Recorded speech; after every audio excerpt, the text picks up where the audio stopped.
has arrived. I see her in the green room, and I'm going to bring her up on stage, ladies and gentlemen, presenting the amazing Funmi Okonweze. Okay. Good morning, Mrs. Okonweze. How are you doing this morning? Well, how wouldn't you be fine listening to your radio show? I've heard most inspiring music this morning. The Oh, thank uh, you. Thank got- you. Joy, welcome to the show. thank you. Okay.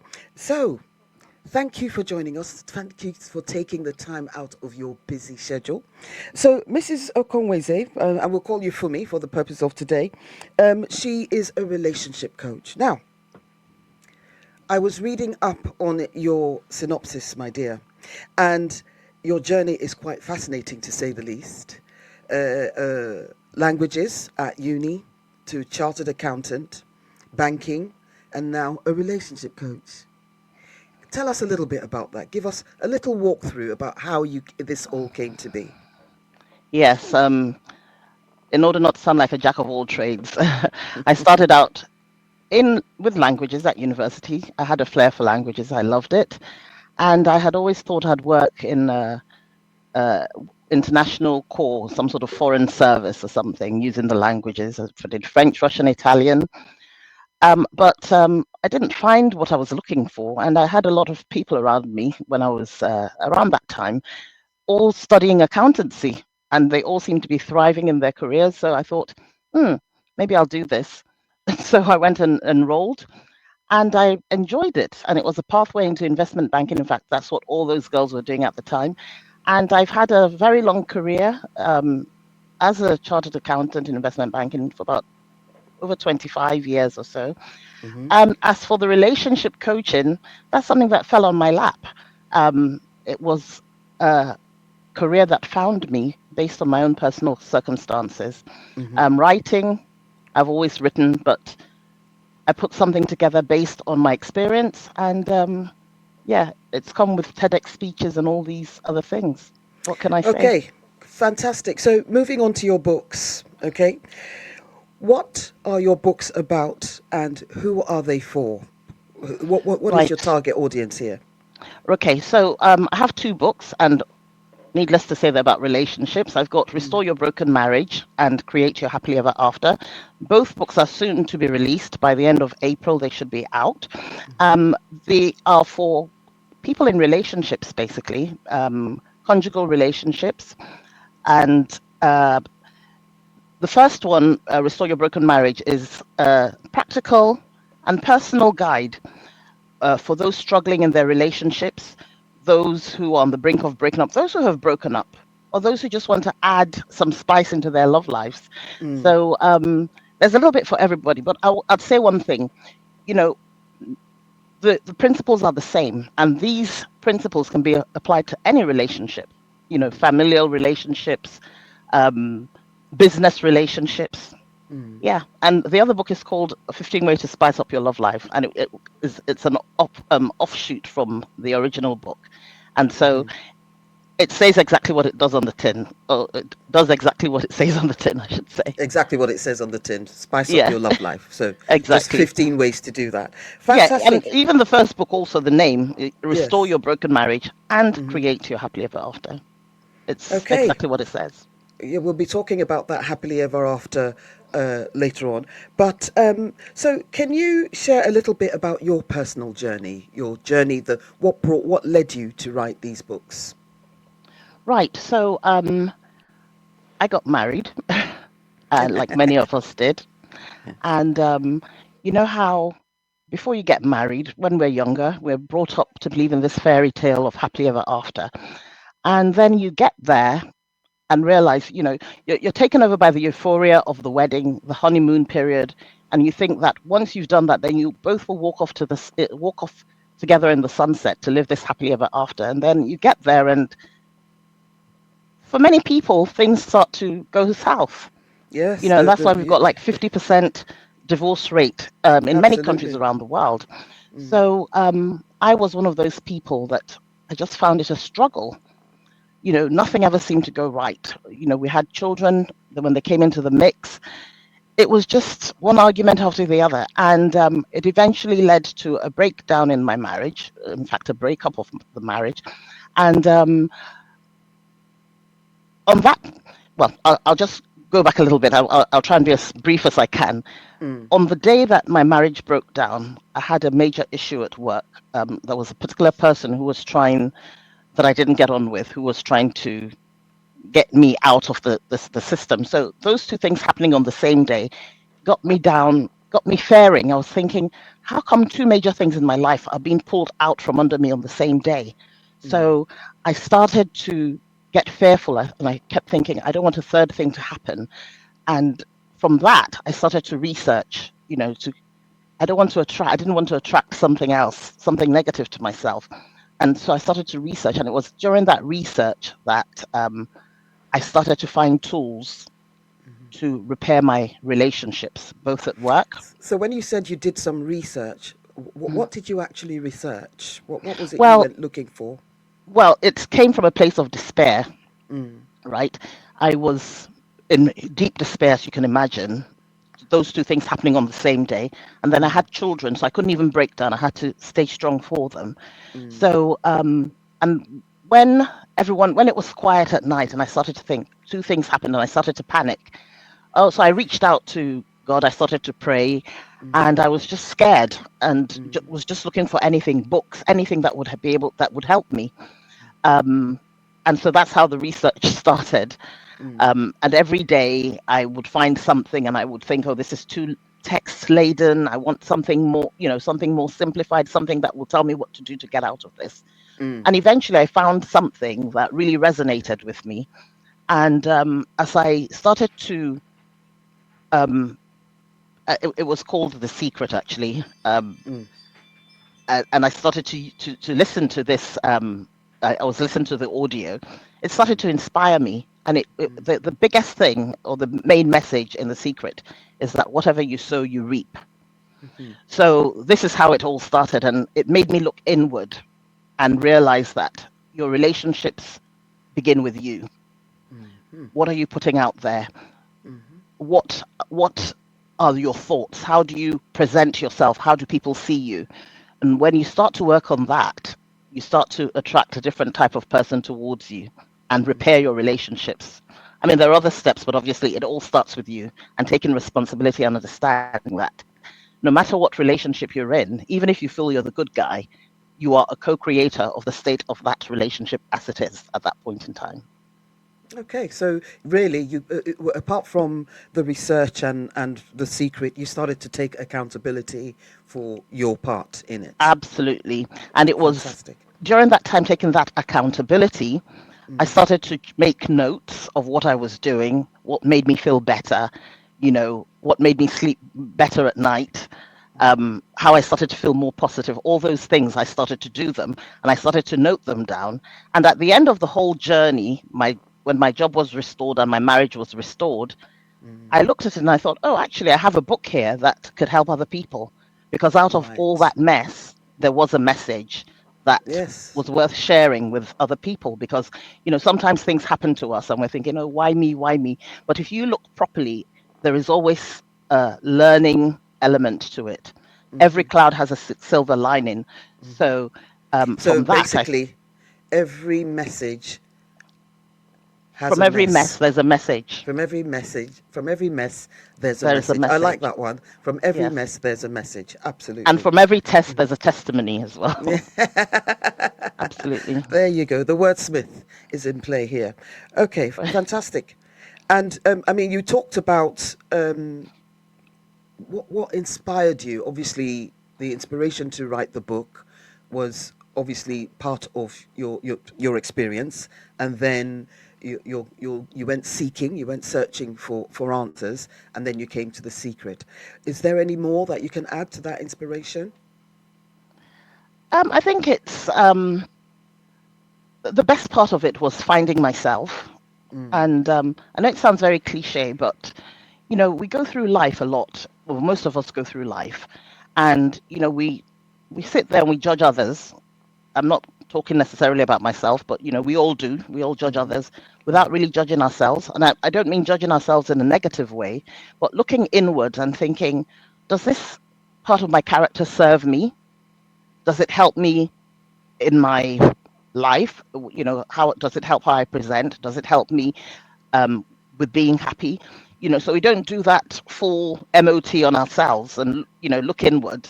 So I think for me, that was the biggest takeaway. And once you can do that, you'll find that things start to shift around you. But it's a mindset shift. It's thinking about the words you speak, thinking about the thoughts you think, not just about yourself but about others. Yeah. And as I said earlier, everything that we do in life, in fact, a very natural law is the law of cause and effect, the law of sowing and reaping. It's a scientific law. It's a natural law. You know, you can't sow an apple seed and reap a mango. So exactly. Absolutely, absolutely that. I like the bit where you talked about thinking about what you're doing and thinking about, does it serve you? Does it serve me? As To be honest, serving yourself also means serving others, because if it serves you, then you attract that to yourself. It's a bit of a cycle there, isn't it? Isn't exactly. So you're still serving yourself at You're the end still of the day. serving yourself ultimately at the end of the day Yes. in Yes. serving others. Hmm. Fantastic. Where are we? So, what would you say to somebody who feels that or to people out there who feels that their relationship uh, is on the rock? Because I'm a divorcee myself, and all those many years ago, I'm talking 30 years ago now, and at the time, the feeling that what you feel when your relationship is on the rocks is one of failure, one of, despair. You don't know what to do. What would you say to somebody who is in that position? Right. The first thing I'll say to them is be calm. Things always work out in the end, right?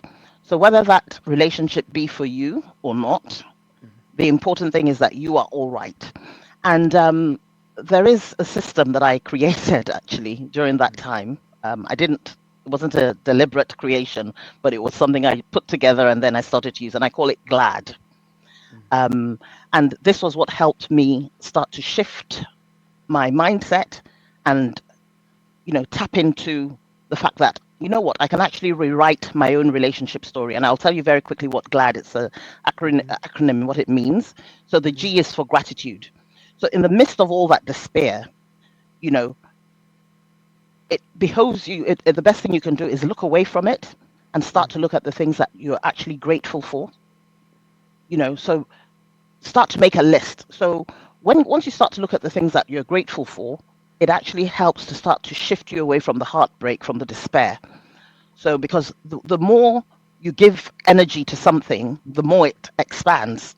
Absolutely. So you want to look away from whatever chaos you're going through and start to look for the things that actually work for you. You know, I'm happy that I have a roof on my over my head. I have whatever it is, food on the table to eat. Look for the things that make you happy, those things that you're grateful for. Secondly, there's love, and I talked about sowing and reaping, so I said glad, and that's GLLAD, love. Now, as I talked about sowing and reaping, so I thought if I want love, then I have to start to sow love. How do you sow love? The first thing I did is I had to get rid of the anger towards my spouse and the person at work. So that meant I had to start to pray for them and send them love every day, list out, and it was very intentional. I did it twice a day and in between the day whenever I could, just start to list out and think, nice things about them, kind things about them, sending them love, praying that they're having a good day and all that. And the intention is that I'm so in love, and so it must come back to me. And then I started to send out love to the wider world. Third thing was laughter, GLLAD for the glad. Laughter is the best medicine. It releases dopamines. It gives you that which is a feel good Hormone. hormone, and I cut out all negative news and started to laugh a bit. So all those things start to shift you away from what is going on. And then affirmations. This is the self-development part, and this is the biggest part where I'm now looking inwards and trying to understand how I present, how I present myself, and how people see me, and react to, because people react to how you are, right, and vice versa. And the last was discretion, because when you're trying to rebuild, yourself, or you're trying to create something, it's best not to scatter your energy and share it with all and sundry, because everyone would have an opinion and they'll come with their own thoughts, and you need all that to be quiet, and the best way to have it quiet is to keep that discretion. And so I say to all of anyone who's listening, who's going through those sort of issues, start with that, and you'll see things will start to shift. But again, you can buy the book and go through steps. They're very detailed steps. It's not, you don't have to sort of start sifting through realms of text looking for golden nuggets. It says today do this and do that. So yeah, it was what I was looking for when I was going through what I went through. No, but I think that it's really good. I mean, because you were trying to, so these books really came about because I don't think the intention was to write the books initially, but Not the at all. books came about because you were journaling pretty much what you were Absolutely. finding, And looking, yes. and whilst you were looking inwards, you were journaling.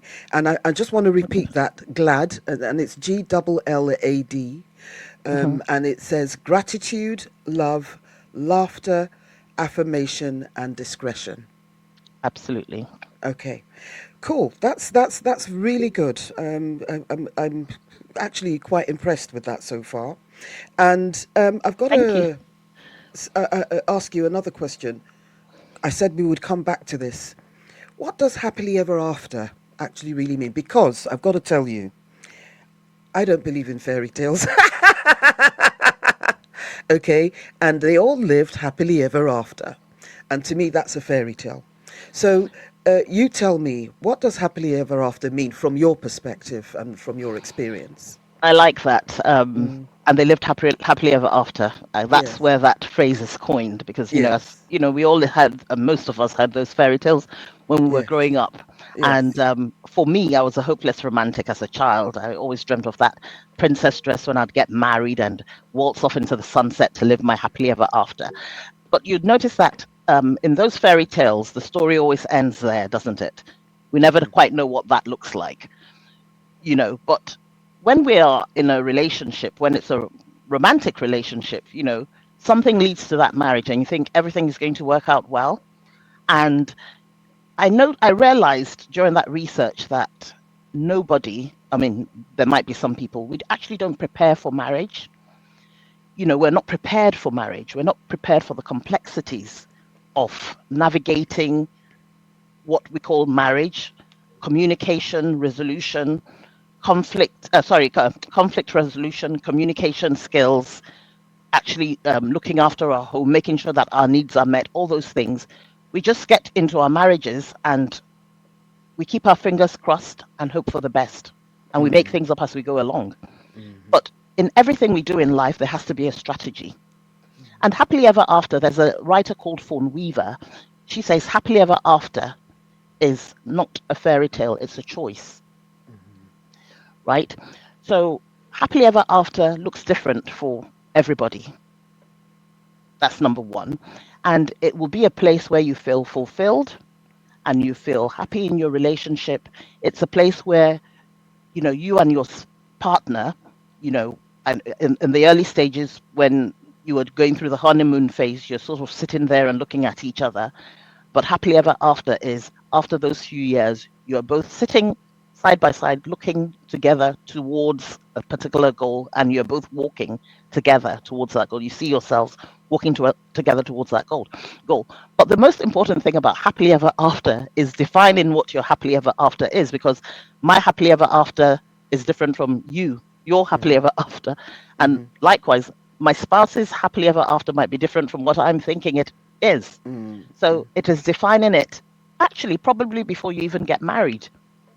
What would you like your life to be? What is your, I mean, and happily ever after doesn't mean everything is perfect. Oh, there'll still be conflict.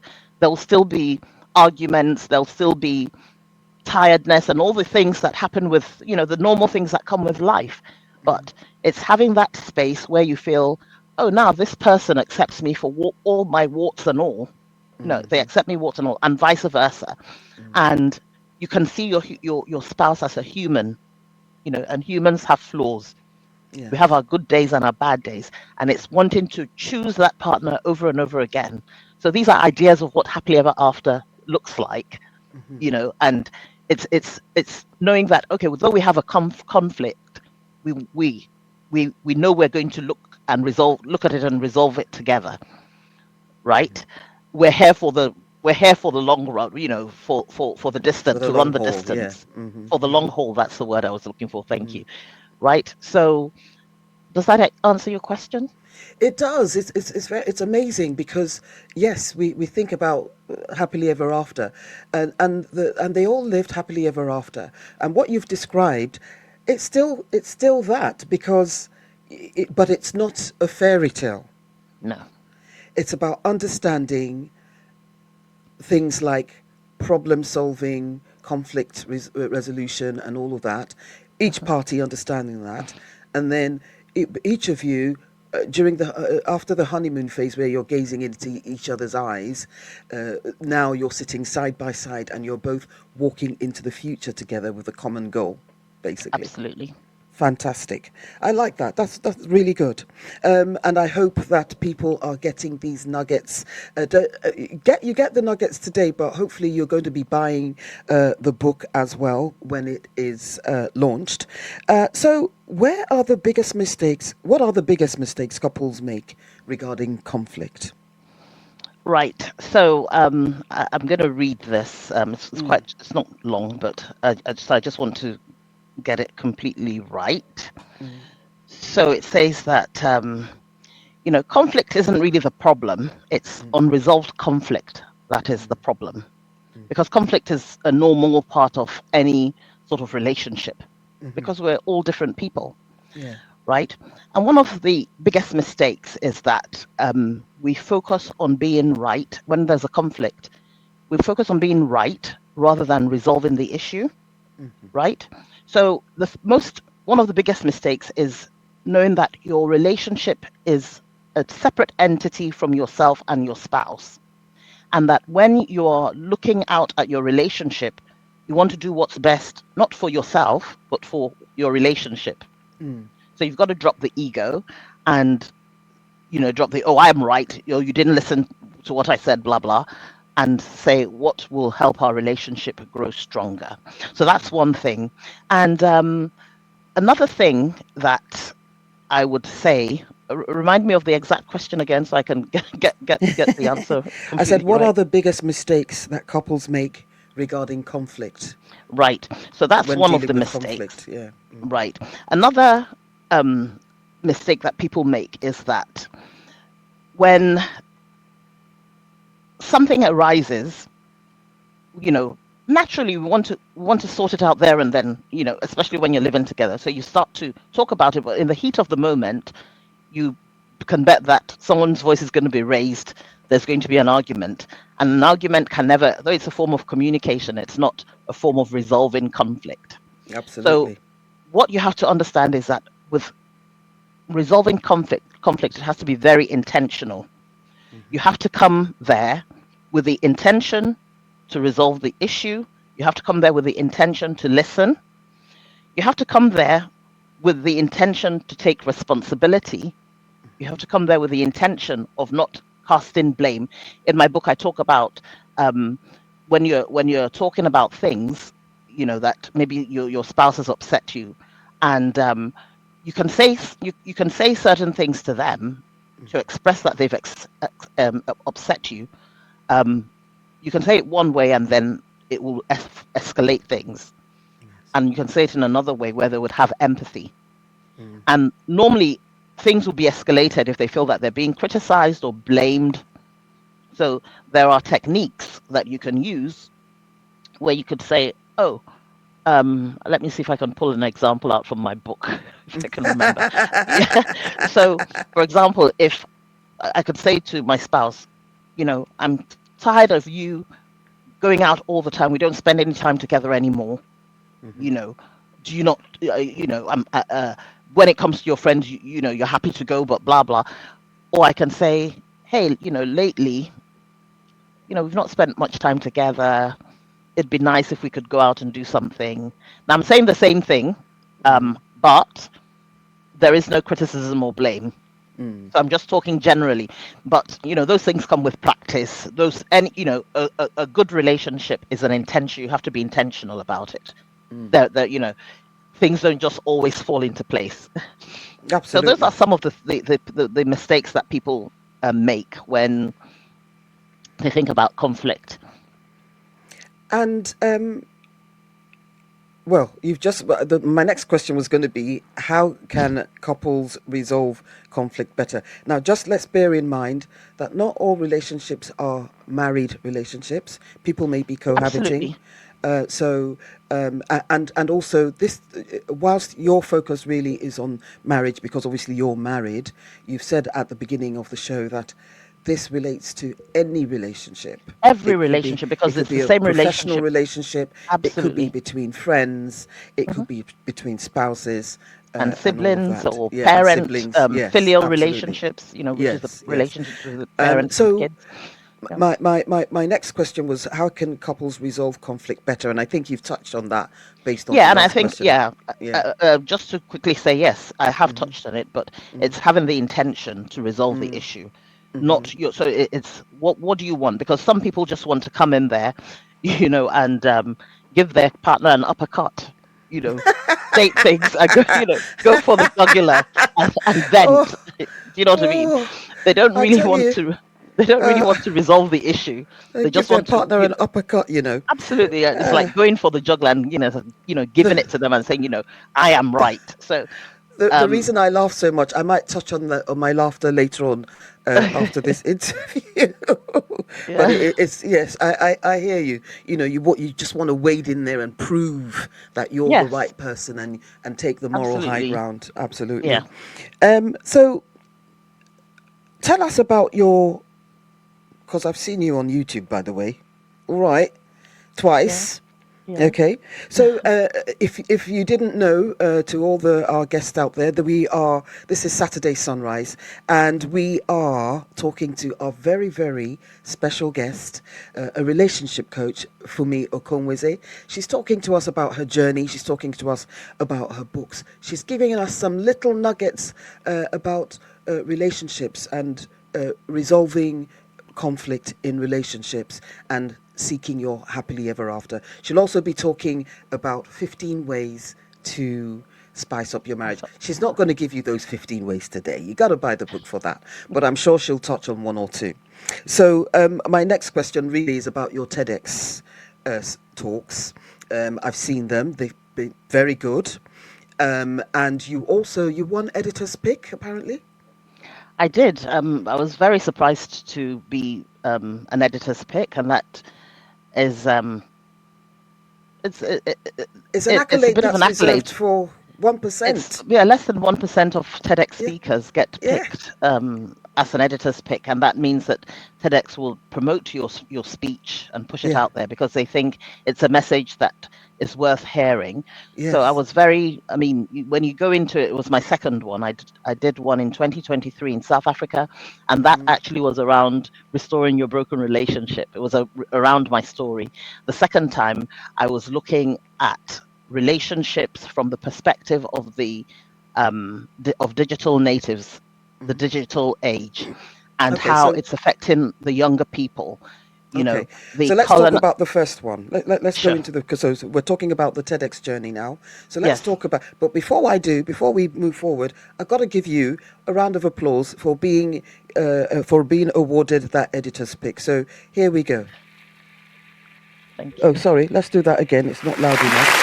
We'll do that. Yes, a round of applause for. No, but Well, thank the you. Thank people are you. I'd like to people thank are my mum and my Dad, Yes. People my husband and are children. texting applause hands. So well done Thank there. you. So let's talk about the first one that you did in South Africa, which was about what? So it was my story, really. Mm, And it was how um, when I'm going to give it a bit of an opening. So mm, I opened it by saying this. I said, imagine going into a new job, right? And your first day you arrive at that job, and your manager says to you, we don't have any rules here. Sit wherever you like. We have no business strategy. We have no financial plan. We don't communicate with one another. But we require one thing of you, and that's that you keep your fingers crossed, hope for the best, and make things up as you go along. Now, if you went into such a company, what are you going to think? You're going to what think, on earth I've are walked they into doing chaos. here? What is Yeah, this? yeah, Keeping my fingers crossed and hoping we'll succeed. That's never going to happen. yes. But that's what we do with our marriages. Mm, Our relationships are conjugal relationships. In fact, all relationships, but mm, the conjugal ones and conjugal by that, I mean romantic relationships. So you don't have to mm, be married, as you mm, rightly pointed out. mhm. We just meet somebody and we just go with the flow and see where the wind takes us. Not everybody does that. I'm sure there's some intentional people out there. And there's some people that just fit so well together and things work out. I haven't met any of them yet, but I know they exist out there. I've seen them in the movies, but I know they exist out there. But anyway, so that was what the talk was about, and it didn't just talk about restoring the relationship. So restoring the relationship part was my story, and I talked about the glad in that part. But the other part was creating your happily ever after. There have to be steps, and that business analogy is what fits in with creating your happily ever after, because in creating your happily ever after, you think about it as a business. And maybe because I'm coming from a financial services background and an accountant, so I'm Mm, thinking about it logically. You have to set goals in your relationships, and when I talk about goals, I mean proper goals. you know we have to have a date night every not well I don't want to use the word have to have, but you have to make time for each other. You have to have some sort of financial planning, you know how your year would go at the beginning of the year. Those things are very important. You must learn how to communicate with each other, understand what your attachment styles are, because sometimes you're dealing with somebody who feels very vulnerable. Maybe they've had some sort of trauma when they were younger, and so therefore they're clingy. So understanding that you really have to understand your spouse and yourself. Why do I behave like this? As I said earlier, does it serve me? So I couldn't go into all that, but that was the idea I was trying to convey in that short 15 minutes that you have to stand up and speak. So that was the first TEDx talk. The second one, I don't think, have you asked about that one yet? which one? The second The one? second TEDx talk No, that we're going to was, go into that now. okay. Should I carry on? Yes, please. Yes. So the second one was, as I said, about the digital natives and the younger people. And this was really because I started to go more on social media, and I realized that everybody was a relationship coach. All these youngsters who haven't even been, they've probably never been in proper relationships before. And, they become, and they've got like huge followings, of, hundreds of thousands of likes on their viral messages. And what they're doing is that they're reducing relationship advice into viral sound bites, right? Relationships are not algorithms. They're real people with real life complexities. So you get I mean, I'll give you an example of some of the things I've heard. If they don't post you on social media, it means they're cheating. And that's like 100,000 likes or something, 10,000 likes there. And people are saying, yes. And the other day I saw a lady saying, if you go on a first date and your date doesn't bring you a gift, cut them off. And everyone's saying, wow, that's good advice. I've been doing the wrong thing. So it's advice like that. And you have the one from the men as well, where they, I think I specifically mentioned the alpha male, where they believe that the woman is beneath them and they have to flex as the male, or even the oh, I've forgotten what they're called now, but you get the gist. So this is what I Yes. spoke about, and understanding that the people who are putting out that sort of advice are people who are looking for, it's clickbait. Yes. They want traffic to be driven to their Would to their you? to their Yes. So would you? I understand, and what you said is very correct. There's a lot of clickbait going on out there, but social media is here to stay, absolutely.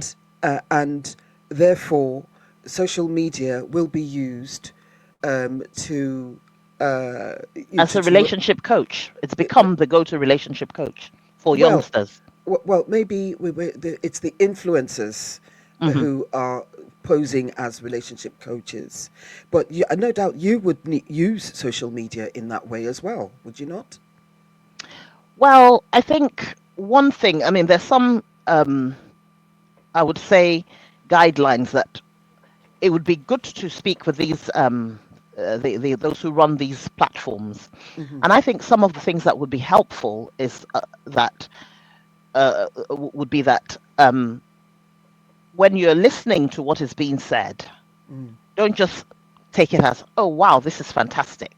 Hmm. Go away. Don't let it be the blueprint for your relationship. Let it be a conversation starter, Hmm. right? Talk about it. Does it actually make sense? Someone didn't bring you a gift. Does that mean that you should cut them off completely? Hmm. They were nice. They were, do you see what I'm saying? Don't just say, oh, yeah, 100%. this is what Yeah. I've been getting wrong. Hmm. So you don't take everything as gospel. And also look at who's given the advice. Look at their background. Are they in a stable relationship? I mean, if I want to go to a doctor, I'm not going to go to an internet doctor, and some people do. But at the end of the day, you really want somebody who has either trained in the area or has experience to advise you in Hmm. real life, Hmm. right? So if you're not getting information from somebody who you don't know what their real motives are and they don't really have experience, so those things need to be looked at. Apply some judgment. When you're before taking the advice. I think that would be. Yes, absolutely. So, And social let media. me add one thing. I think maybe Yeah. the social media platforms also Hmm. should have some sort of a disclaimer attached Absolutely. to it, and Yes. maybe also encourage those viral influencers to team up with actual real life coaches, And get so some that coaching themselves before they start not even, talking. yes, to get some Hmm. coaches themselves, or when they make a comment, there's a sort of discussion as to Hmm. whether you know but there are lots of different ways that we can make this a better place to get better information. Yes, yes, absolutely. And just we're almost running out of time, but we'll stay until we finish anyway. I don't mind. Um, so those TEDx talks that you did, I got to ask you, were you not nervous?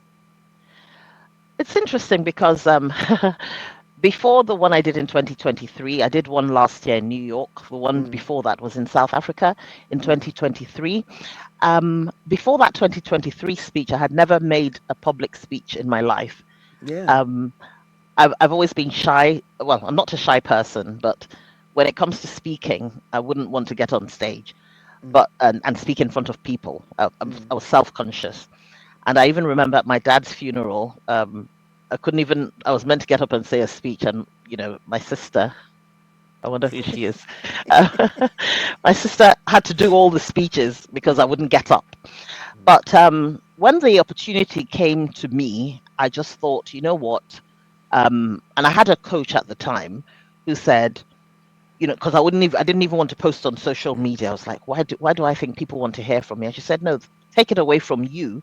There's certain people that need to hear your message, because that message. I mean, you had a test, a test, you had some sort of trial, a tribulation, and not just for yourself, but to help others as well. So take it away from yourself and put yourself out there, and don't think about yourself. Think about the message you're delivering to other people. So I think that's how it started. But I did go through the training. Yeah. 6 months of training, and before that, yes, before the speech, I think the first speech anyway, I knew it back to front, Mm. at least because when you go on a TEDx stage, you don't take any notes, you just talk straight from your head. So Hmm. being on stage for the first time, and for it to be a TEDx talk, was a very, very big deal. The second time I went, much more unprepared. But that's another story for another time. But then it got picked for an editor's pick. So Fantastic. What we're going to do, I'm going to keep you on, but we're going to take a break, and we shall see you back on the other side, people. It's Funmi Okonweze, the relationship coach, which she shall be back on the other side of the break. thank you for having me. This is GY Radio, the little station with big intentions. You better know that. Small shop James Shuke in High Street Barkingside have so many services to offer. Key cutting while you wait, including car, house and office keys with a locksmith service. They can bring shoe looking brand new with their shoe repair service. Have your watch repaired on site, whether it's a Timex or a Rolex. We even supply and engrave sports trophies and glass awards for every sports and awards night you can think of. Going away, we have all the travel goods you need for that well-deserved getaway. Not to mention our gifts for all occasions, always in stock. Visit us at 97 High Street Barkingside, Essex, IG6 2AH. Call us on 0208 550 1440. James Shoe Care. We're not just a load of cobblers. Give your business or event that extra boost by advertising on gyradio.co.uk, UK's #1 online streaming station. From only $3.99 a day, we can tailor make a package to suit your budget. So give our sales team a call and let's see what we can do for your business, product or event. So telephone 07985 118 123. That's 07985 118 123. gyradio.co.uk, the little station with big intentions. Start your weekend on a high and tune in to Saturday Sunrise with Lady B. Live every Saturday morning from 9 a.m. till 12 p.m. for a soulful journey that's guaranteed to lift your spirit. We're setting the mood with powerful gospel, keeping the energy high with the latest Afro beats and smoothing things over with the very best in neo soul and R&B. Whether you're looking for musical inspiration or waiting for our next exclusive interview, Lady B has the perfect soundtrack to your morning. Listen live on www.gyradio.co.uk. Watch live on Mixcloud. Don't just wake up, rise and shine with Saturday Sunrise. Only on GY Radio with Lady B. Angie's Kitchen Spice caters for all your functions, be it weddings, christenings, funerals, parties, or even a dinner party between friends, or romantic. You can also order your weekend dinners for delivery around West London with Angie's Kitchen Spice, the way to spice up your life. Email angies.kitchen65@gmail.com or call 07826 588 566. GetYourTickets.co.uk is your easy-to-use online ticketing site.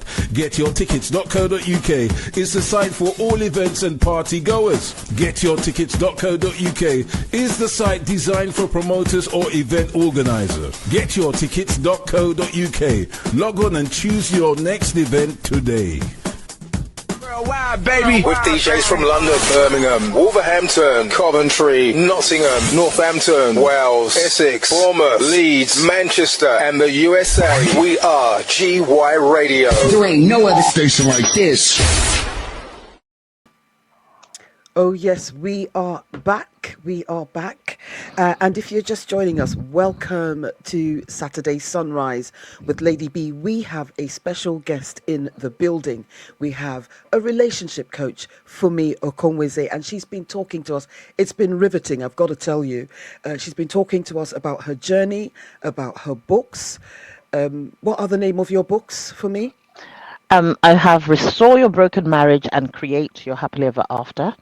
Yes. And the second one is 15 Ways to Spice Up Your Love Life. 15 Ways to Spice Up. I'm really enjoying the unfolding, of how you came to this point.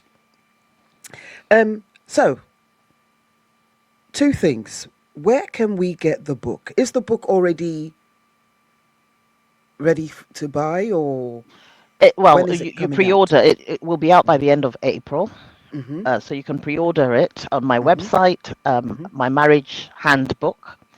And actually, that's my Instagram handle as well, my marriage handbook. So my website is mymarriagehandbook.com.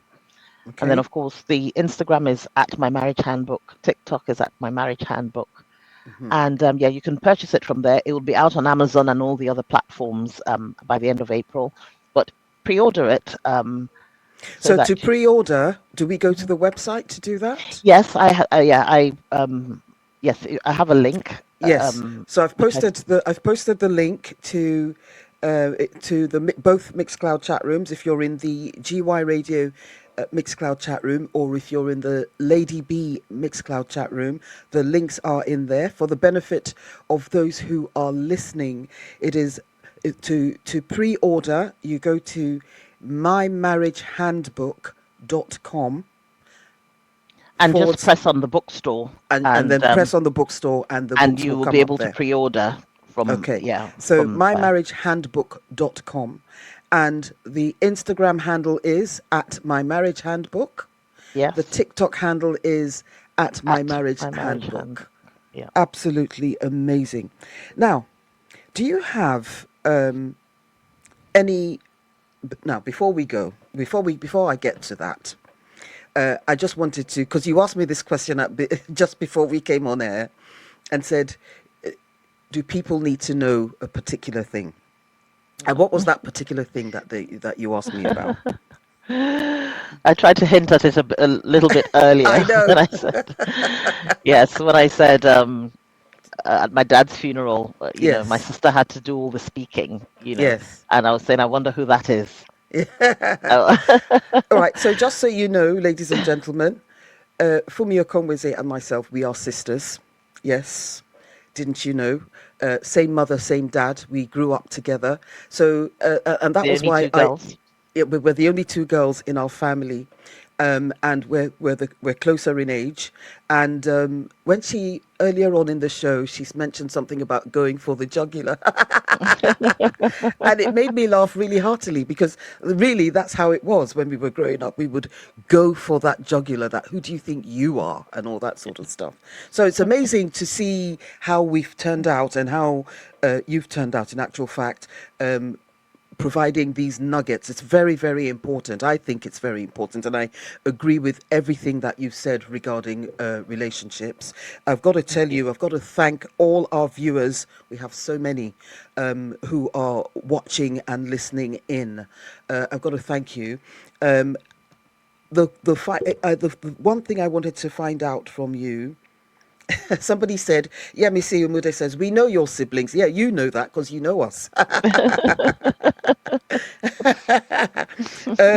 But do you have any final nuggets to offer? Any practical tips from your book? Yes. Let me see. So I could say something like, maybe remember that love is not a feeling. It's a daily discussion backed by consistent action. With everything that we're doing in life, if you have a plant and you just leave it there and don't water it, it's going to die. Absolutely. So you have to be, as I use the word intentional a lot, intentional about nurturing your relationships. And I don't just mean conjugal relationships, romantic relationships, all your relationships that matter to you. Another thing I'd like to leave you with is that everything you put out there, you get back in one way. So maybe you might shout at your child today, and then go out, and then someone shouts at you. So there's a cycle. Everything is, the world keeps turning. What goes out, goes around, comes back around. So be aware of that. Especially when you're in your relationships, you want things to work, and if things aren't going well, you're arguing a lot and everything. Look inward and start to say, okay, what am I putting out there this is not taking the blame. This has nothing to do with blame, but resolution. Move away from that blame culture. And this isn't to say that, oh, your spouse didn't do the wrong thing, because yes, we do sometimes do the right and wrong thing, though in the book I do talk about right and wrong. Is there really a right and a wrong? Yes, there are some things that are clearly right and wrong, but sometimes, maybe we just come from different homes and we do things differently. So it doesn't make one person right and the other person wrong, but that's a long story. The last thing I'd like to say is that if you want a better relationship, start by becoming a better partner. And if both of us, both your spouse and yourself, or your partner and yourself, become better partners, then you're laughing, right? Then you can have that happily ever after. Then you can have that happily ever after. I don't want to call it elusive, because if you look for it, you'll find it. Absolutely, and as you say, you use the word intentional. So you're Absolutely. intentionally looking for that, and in intentionally looking for that, you become a better partner. Whilst you're doing that, the goal is to become a better partner, which will affect your partner, hopefully, and then you can find that happily ever after. There's one more thing I must add. Sorry, I Yes, know absolutely. time. Don't worry. Don't worry. Yeah, it's when we are in relationships and we go and talk about our relationship failures to all our friends and family, right? I think that isn't a good thing at all. And I'll tell you why. Because, when you have a relationship with somebody, it's just you and that person in the relationship. And then if things start to go wrong, when you go and narrate it to somebody else, a lot of people usually cast themselves as the victim, right? And this person has done that, and that person has done this, and da da da da. And so the advice that you're being given is a one-sided advice, right? Yes. Because the person hasn't heard from the other, the person you're speaking with hasn't heard from the other person. And also the person you're speaking with may not be able to give you the right advice. They may not be equipped to do may that. not be equipped to give you the right advice, or they may go and gossip about your, there are all sorts of things that can happen. So when you're going through issues with people, it's best to seek either professional advice. For us, when my husband and I were going through those issues, we did seek professional advice a lot, but it didn't work for us because we're both very hot-headed at the time. So I remember one particular counselor we went to. I don't know if I should share, but I will share this. I'm an open book. Share it. Yes. And we went to this counselor, and anytime he'll start to, he was a man. It was a man. Every time he would start to say things, my husband will say something, and I'll start to get angry. Like, how dare he say that? And I will say something, and then we'll start to shout at each other. And I remember one day the counselor put his hands to his head. Like, oh my God. So but I've come to realize that mature people have the best relationships. And when I say mature people, I don't mean age-wise. When you're emotionally mature, when you're empathetic, emotional intelligence. People with emotional intelligence are the people that make the best relationships. So it's funny because when you said your counselor put their hands to their head, I could imagine, because I know you and I know your husband. Yeah, and that's why I say that gosh, the relation is just about the two of you, really. Yes. And you work it out and you understand each other, but it's an intentional thing. We need to fix ourselves. We need to look out for that baggage as well, because that baggage is what we project onto our spouses, onto our partners. So if somebody hurt you before, when you come into your new relationship, if you are bringing that, you haven't healed from that, and you're bringing it into your relationship, what you're going to do is, if your partner says, oh, I'm going out, and then they didn't come back when they said they were coming back and they were late or something, you're now going to remember that past hurt. And so when your partner comes through the door, you're going to attack, or you may attack them. You may you may be actively aggressive, or you may be passive aggressive and just be quiet or something. And when you do that, you start to create a cycle of negativity with your partner, because they don't know the ins and outs of that relationship. And they may know, but they might not know how it's affected you. And you might not even know how it's affecting you. And these are some of the things that I touch on in the book. It's a real, there is a lot of personal development going in and doing exercises to remove that baggage from your being and be aware of it, defining actually what it is, because many of us are walking around with so much, and we know that there's some things that don't work, but we have never gone in there to look in and dig deep and define it and then deal with it, because Yeah, carry on.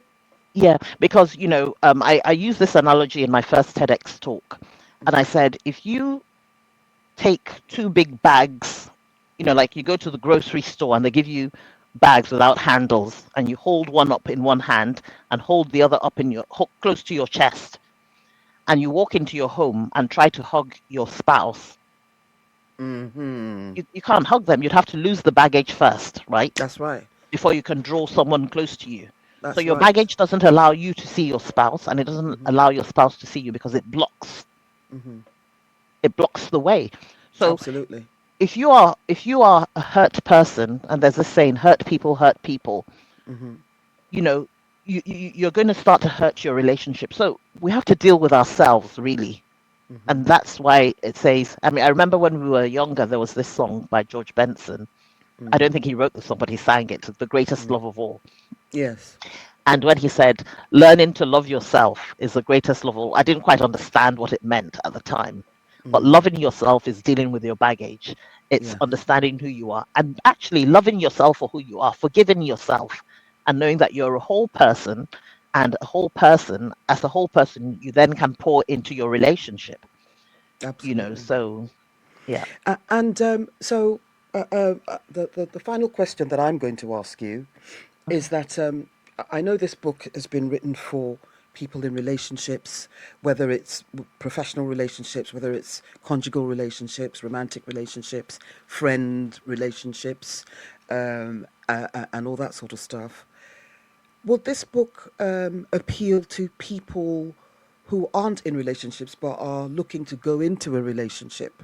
Well, absolutely, because I think that for anything we're doing, if you want to become a doctor, you prepare in advance. And I think one of the things I say in my book, and actually in one of my TEDx talks, is that, and maybe both of them, is that I find it strange that, and I think in that analogy I gave earlier on about the business, that we all are groomed and raised to couple with other people. It's all around us. The fairy tales we hear when, we're told when we're kids, the music we listen to, the rom-coms, you look at adverts on the telly, and it's usually a couple and for their family, So those subliminal messages are all around us about, when you grow up and you go into a relationship. Yes. But we're not actually trained on how to be in those relationships. And your relationships, especially your marital relationship or your conjugal relationships, are one of the biggest investments you can make in life. Absolutely. Because you put your everything into it, your finances, your emotions, your life, your time, right? So isn't it strange that we don't actually learn about how to be in those relationships? Yes. Before going in? So I think that it's something actually that, and especially with the advent of social media, it's something that people should start to teach in schools, so that people can understand and begin to seek out the right training and guidance onto how to be in those relationships. Because when they fall apart, they really do ruin a lot of things. The decay of society rests a lot on the decay on family. Not always, but generally speaking.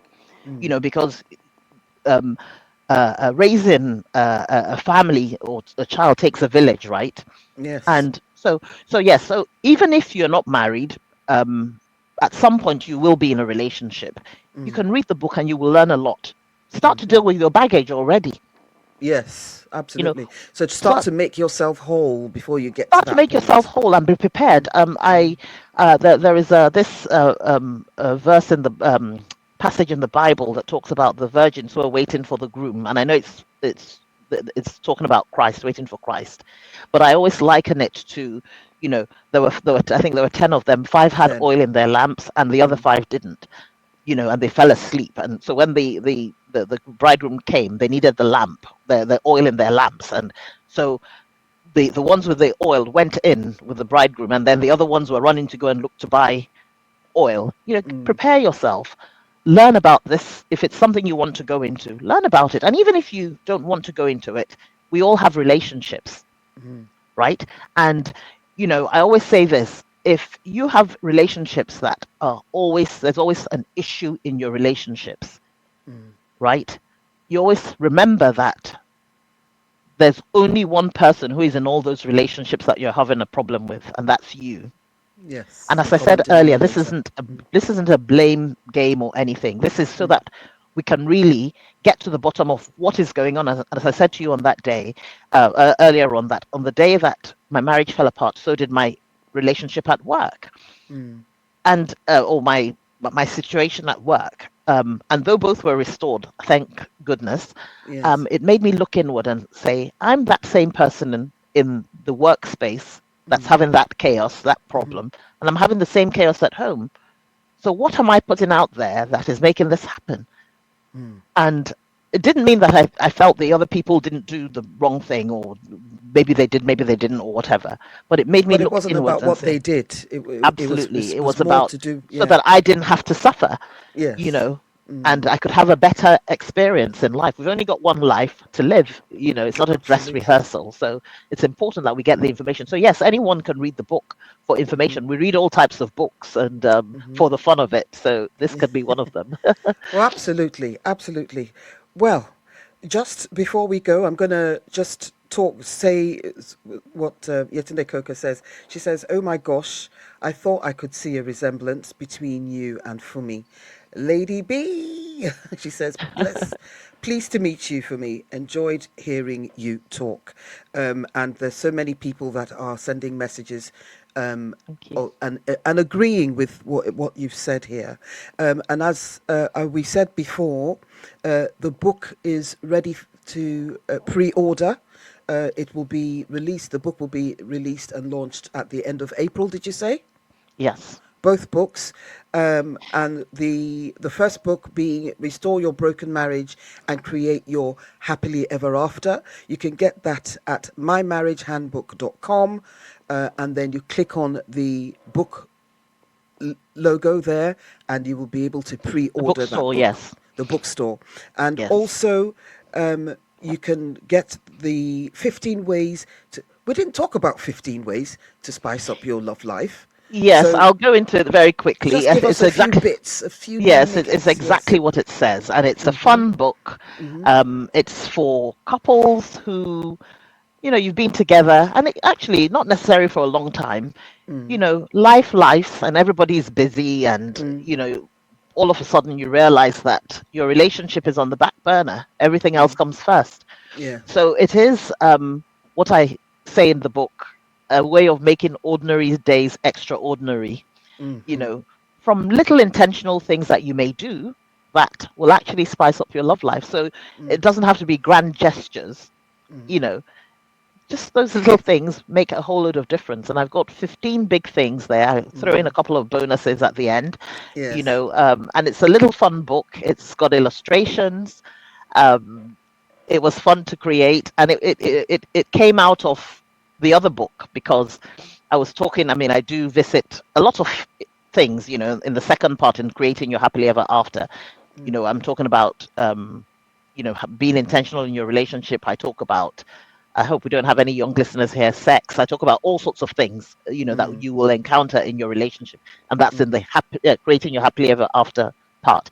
So it was when I was writing that part on romance that I now started to develop this other kind of these notes. Well, and I thought, this could make a nice small book. So it's a very short book, but it's fun. And the 15 ways to spice up, the 15 ways are things we already know, but we know them, but we don't always necessarily do them because we're not intentional. We're not intentional. We don't have the time. We don't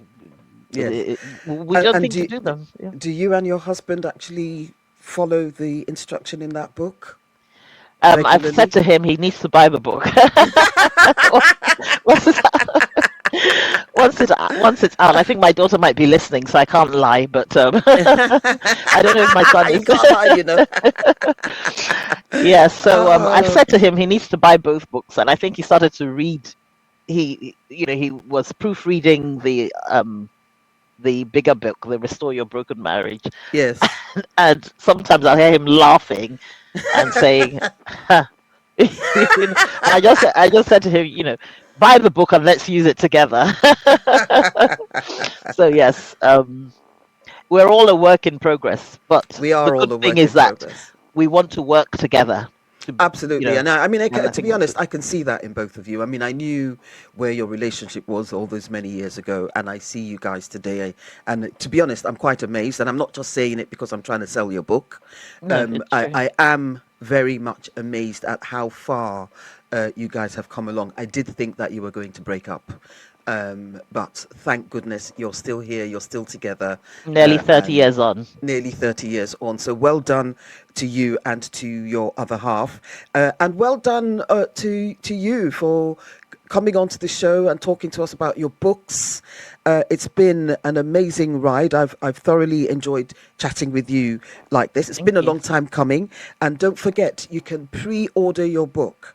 You can pre-order your book. You can pre-order the 15 Ways to Spice Up Your Love Life. You can pre-order Restore Your Marriage, Restore Your Broken Marriage, and Create Your Happily Ever After. You can pre-order those on mymarriagehandbook.com. And of course, when the books are released, where can we They get should those be on all books? the Amazon and everywhere else. You should be able to get them Fantastic. there. Fantastic. Funmi Okonweze, thank you so much for joining us today. I've had a blast, and Thank everybody you. listening in has had a blast as well. Thank you. Well, thank you for having me. I appreciate you putting me on your platform. Thank you. Yes, Not you're just because welcome. we're, related to each other, but I really do appreciate it. Mm, And again, I would just say this is information that needs to be shared. I would yes, really love absolutely. people to, not because I want to sell a book necessarily, but I really am passionate about this. And Yeah, as I said, I was one of those little girls who always wanted to be married, and I'd like us not necessarily married, but relationships have evolved, so you don't yes. have to be, necessarily married, but you have romantic relationships all the time. Mm. Invest in yourself and And in your in relationships, your relationship and live your best absolutely. life. Make it your best life. Absolutely. Yeah. Absolutely. Funmi Okonweze, thank you very much. Thank you. Have a lovely day, and thank you for having me.